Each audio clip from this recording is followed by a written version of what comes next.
شروع اللہ کا نام لے کر جو بڑا مہربان نہایت رحم والا ہے۔ حامیم، اس کتاب کا اتارا جانا اللہ کی طرف سے ہے جو غالب ہے، دانا ہے۔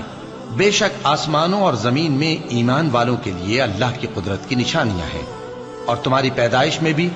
اور جانوروں میں بھی جن کو وہ پھیلاتا ہے یقین کرنے والوں کے لیے نشانیاں ہیں،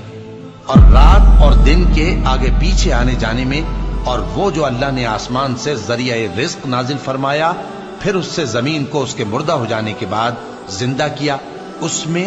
اور ہواؤں کے گردش دینے میں عقل والوں کے لیے نشانیاں ہیں۔ یہ اللہ کی آیتیں ہیں جو ہم تم کو سچائی کے ساتھ پڑھ کر سناتے ہیں، تو یہ اللہ اور اس کی آیتوں کے بعد کس بات پر ایمان لائیں گے؟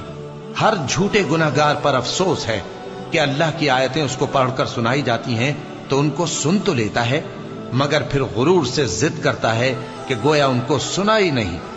سو ایسے شخص کو دکھ دینے والے عذاب کی خوشخبری سنا دو، اور جب ہماری کچھ آیتیں اسے معلوم ہوتی ہیں تو ان کی ہنسی اڑاتا ہے۔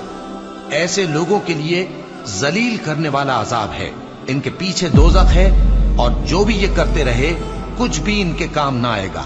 اور نہ وہی کام آئیں گے جن کو انہوں نے اللہ کے سوا معبود بنا رکھا تھا،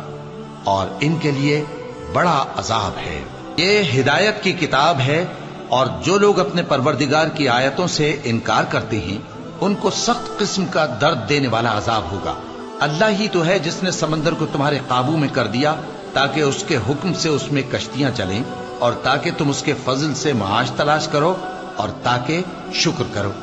اور جو کچھ آسمانوں میں ہے اور جو کچھ زمین میں ہے سب کو اسی نے اپنے حکم سے تمہارے کام میں لگا دیا۔ جو لوگ غور کرتے ہیں ان کے لیے اس میں قدرت کی نشانیاں ہیں۔ مومنوں سے کہہ دو کہ جو لوگ اللہ کے ان دنوں کی جو اعمال کے بدلے کے لیے مقرر ہیں توقع نہیں رکھتے ان سے درگزر کریں، تاکہ اللہ ان لوگوں کو ان کے اعمال کا بدلہ دے۔